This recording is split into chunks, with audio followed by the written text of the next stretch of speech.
always takes an extra second on Rockfin.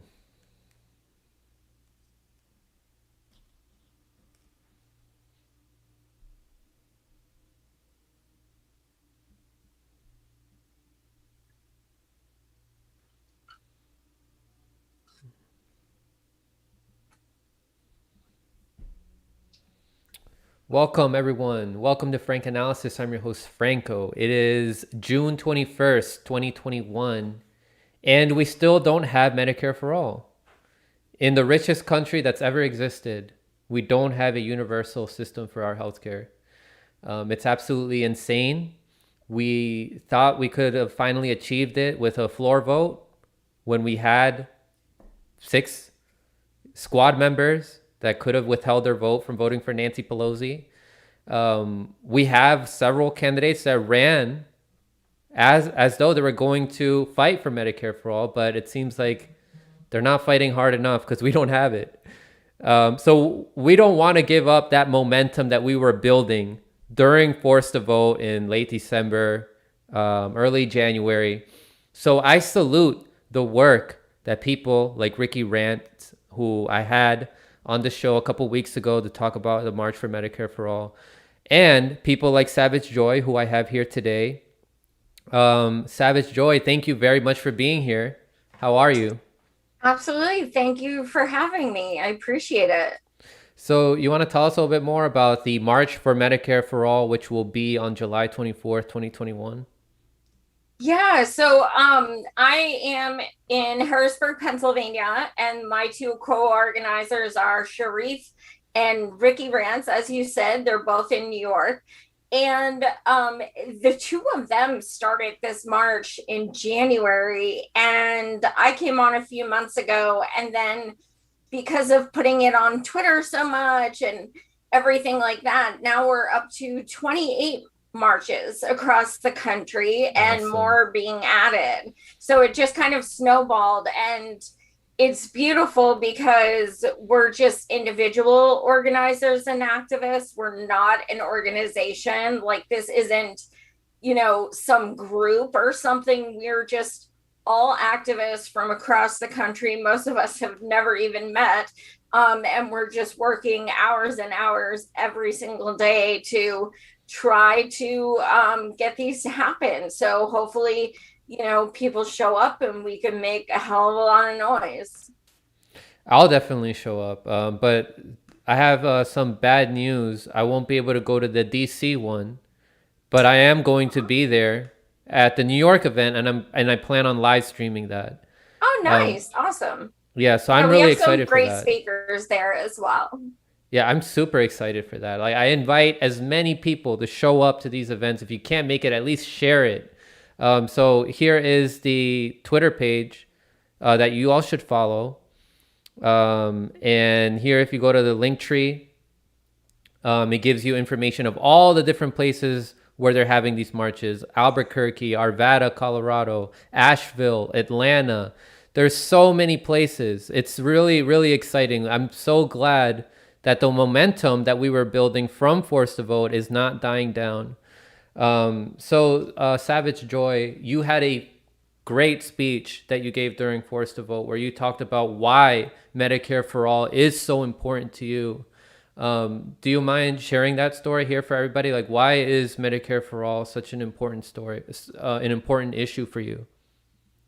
Well, I've supported it for quite a number of years. I worked in healthcare for over a decade.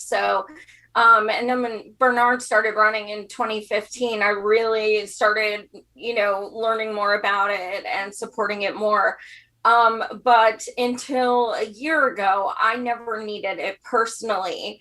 I woke up one morning without most of my sight, no warning, no nothing. It wasn't gradual, it just happened. And I went to the emergency room, and they diagnosed me with something called myopic degeneration, which is incredibly rare, especially for people as young as myself. And from that day on, everything changed. I was getting eye treatments that were over $12,000 per eye every 30 days. I had insurance, but they were fighting me tooth and nail, saying it wasn't medically necessary. Um, and my life consisted of calling off of work because I couldn't get these treatments, and or facing signing paperwork that said that I would pay everything in full if they, my insurance Mm. company didn't pay it. So it was a hostage situation. So I have to stay home. I have no, paid time off. My bosses are getting pissed at me because I'm calling out, but I can't help it because I can't see. Mm. Um, and the trauma of becoming disabled and losing your eyesight is only exacerbated by, okay, you have to deal with this, but you're also going to have to call your insurance company a couple times every single day to check the status of this bill, that bill, and pre-authorizations. And I mean, I was getting, even with insurance, I was getting thousands and thousands of dollars in bills. Um, and it was so violent. I mean, it's violent to do Mm-hmm. stuff like that to people. Um, it was, despair is not even the word. I was like, I just give up. Like, screw it. I give up. I don't care anymore. Because you get to the point where you're like, my life is literally amounting to not being able to do things I love to do and spending all of my time trying to get some of these bills paid for services that are still not giving me my sight. Um, so, I still have my very bad days. But I've the past few months I've been kind of learning to deal with it better. But at this point I've lost 85% of my sight. So I can see very little. Um, and so my whole life has changed, and I'm having to relearn certain things, and I use a cane, and everything is very different now. But you know, having to fight with the insurance company is one of the worst things in the entire world, because you wait on hold, you press this digit, that digit, and since I can't see, I find myself, they'll say press two for such and such, and I'll accidentally press one because I can't freaking see the numbers. And then I have to start all over.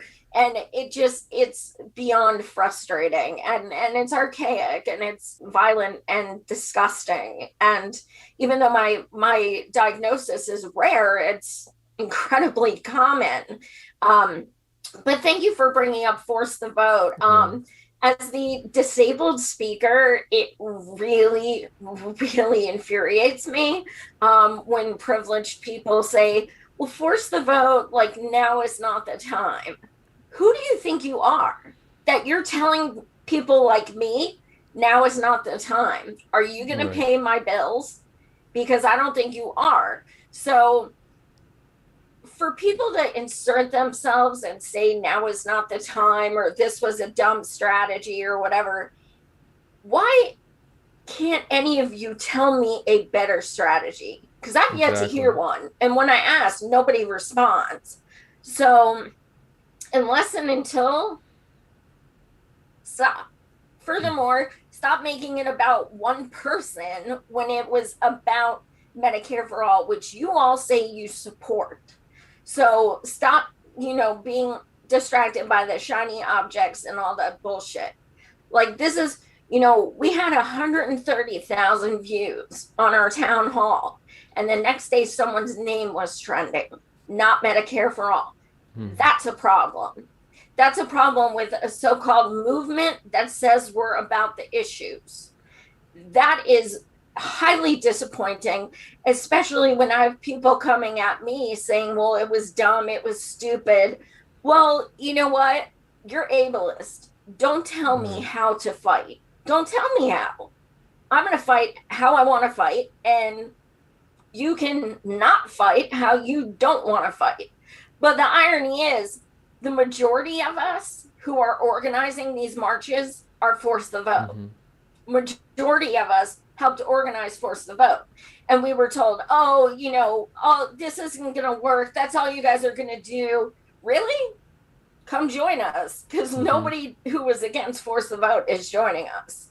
So you're either a slacktivist and just talking shit on Twitter, or you think you're too good to associate with us, or I don't know what the problem is, but we're the ones, with the feet in the street, and all you're doing is hating on us for wanting to fight for your asses, pretty Yeah. much. We want you to get health care too.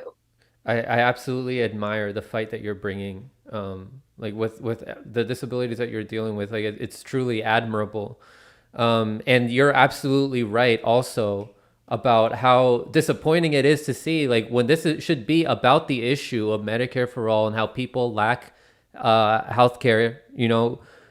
That names were what was trending, like whether it be a politician or a commentator, a pundit, it should be about the issue of Medicare for all. That's what should be trending.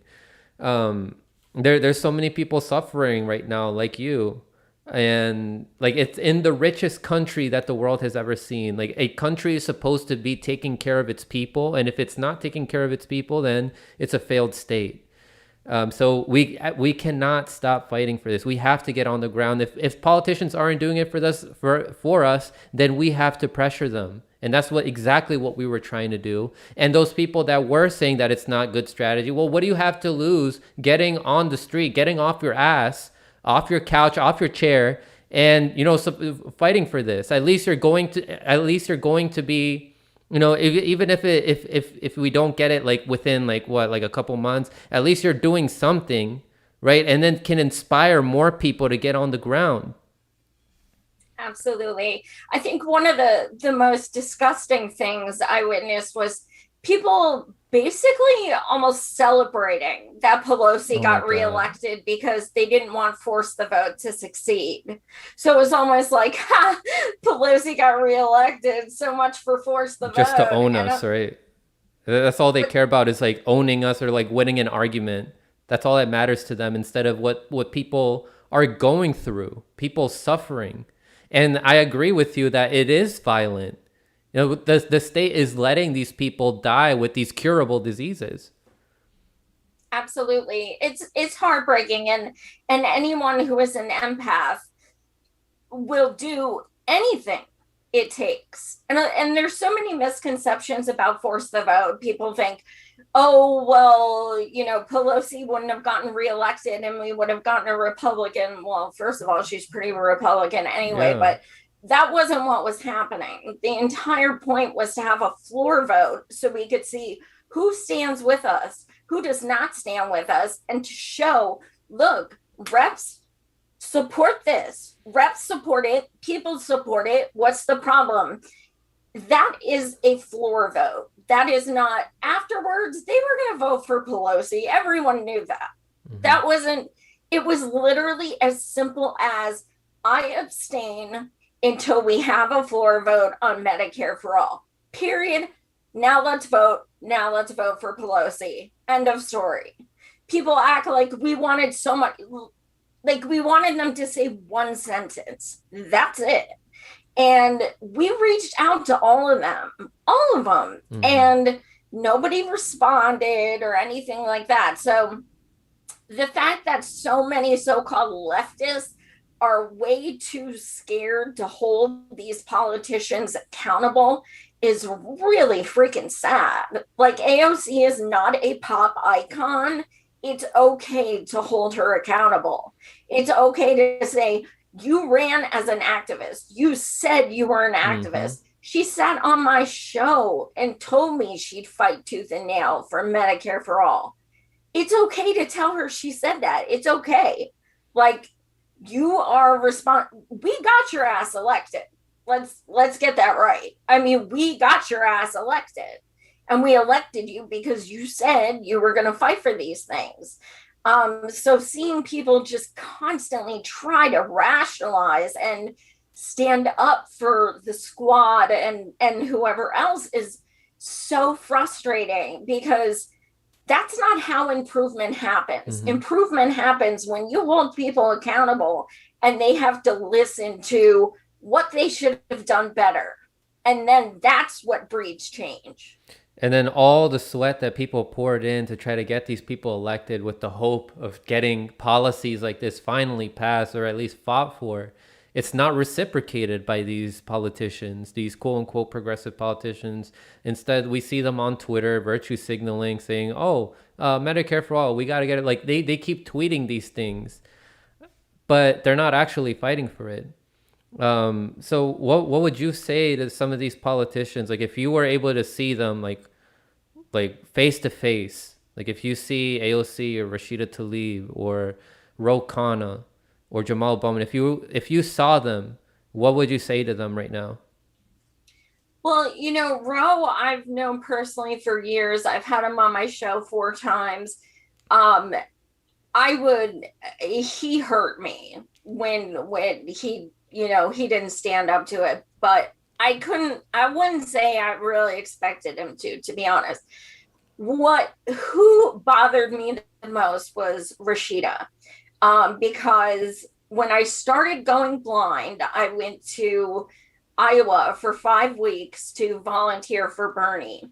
And while I was there, I'm going blind. I'm still knocking on hundreds of doors in ice and sleet and making thousands of phone calls. I meet her. She cries with me. She holds my hand. She hugs me nonstop. She tells me as she's crying, she is going to fight and do everything she can for people like me. I took that personally, and that moment helped get me through those 5 weeks. So, for some people, this is political. For people like me, this is personal too.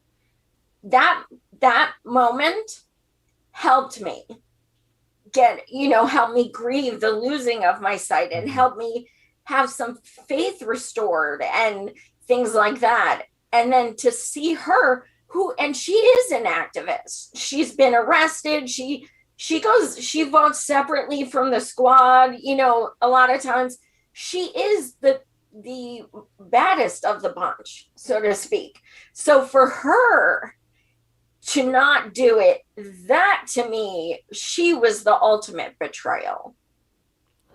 I'm truly sad that that happened. Like for her to like make you feel like she was going to keep fighting, but then it's just not reciprocated. Not just like all these other politicians that just what we discussed earlier. People fought tooth and nail to try to get them elected. Like I would love to bring you on and bring on like Oz. Like everybody at Roar Media is doing amazing work, talking about this issue, not letting this die down. So what would be your advice to people about this issue? Like, would you tell them to keep going to these events? Would you tell them to keep voting for politicians like this? What would be your advice to people about how we can get progressive policies like Medicare for all passed? What do we have to do? I am so done with electoral politics. I'm not saying I'll never vote again. I just realize, like, what the hell's the point if you're going to vote for people and they don't stand up for what they promise? So I'm taking a cue from people in like France and shit, because they just call up their neighbors and they're like, yo, I'm pissed. Let's get in the street. And then a couple 100,000 people are in the street. We in America, we do hashtag resist on Twitter and act like it's like so badass. We ask. And then we say, but if we don't get that, maybe we can have these breadcrumbs. I'm done. Demand.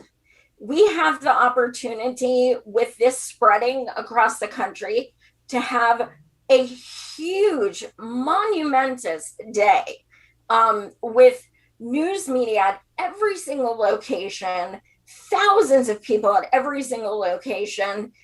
A lot of people think the movement died when Bernie lost again. It doesn't have to be that way. the issues still stand. We still need Medicare for all. So there's been a lot of, you know, well, maybe we should. I mean, no, it's set in stone, July 24th. If there's not one by you, like you said, share the post, Mm-hmm. donate if you can. We have tons of expenses that are daunting as far as like renting speakers and porta pots and just, oh my god, it's bad. So if you can donate, share our posts, do anything you possibly can. But it's going to be, you know, hopefully the event of the year. And we're going to get people out. We have incredible speakers, very well known speakers who are extremely excited to help support us. So they're going to be huge events. Mm-hmm. And it's, if you want to help and you want to fight for Medicare for all and you want to be a part of history, then join us. Yeah, and I believe Marianne Williamson will be at in DC. Who else are the other guest speakers? I'm the MC in DC. We You as also well. have Lee Camp, Dr. Joe Jarvis. We have a mental health doctor who's coming in from Indianapolis to discuss the effects of suicide because you don't have insurance to go to therapists. We have Rusty Williams, who was a Bernie surrogate who had testicular cancer that spread throughout his body because he wasn't being given insurance. We have Jeffrey Ginter, who went viral for calling out his state rep for not doing Medicare for all. Oh my God, we have so many. We have Yeah. 13 speakers and a musician. So it's going to be pretty incredible. Oh, Margaret Yeah. Flowers, Dr. Margaret Flowers. Um, and I can't even think of them all offhand, but and then in LA we have Maybe a Girl is MC. We have Ron Placone. Um, Awesome. we have Graham Elwood in Hawaii. We have in New York Katie Halper, Lauren Ashcraft. We just, it's really incredible. Just, me messaging these people I've had on my show and stuff like, hey, would you be down? And most people are like, hell yeah, sign me up. So it's been really awesome. Yeah, that's truly inspiring to hear. And just like, your story that you shared and seeing all these different commentators who, not all of us agree on everything like 100%. But when it comes to Medicare for all, like the majority of the country, like we agree that this is something that we need. And, we got to show people this is like an effective strategy, direct action, going on the ground and fighting for these issues. Historically, that's been a good strategy. So Savage Joy, I know that you're on a tour today, right? You're going on different shows. You're going on Humanist Report later. That's Wednesday, and then Wednesday, okay. Lauren Ashcraft's on Thursday, and then Justin Jackson's in 2 weeks. Awesome, awesome. Yeah, I'm glad to see that the word is getting out to everybody else. Remember, I'll be there in New York on the ground. I'll be live streaming it. Savage Joy, thank you very much for coming on. I look forward to bringing you back on again. Thank you so much for having me. I really appreciate it. Absolutely. And it's great to finally talk to you in person. You too. All right. Take Take care. care. Yeah.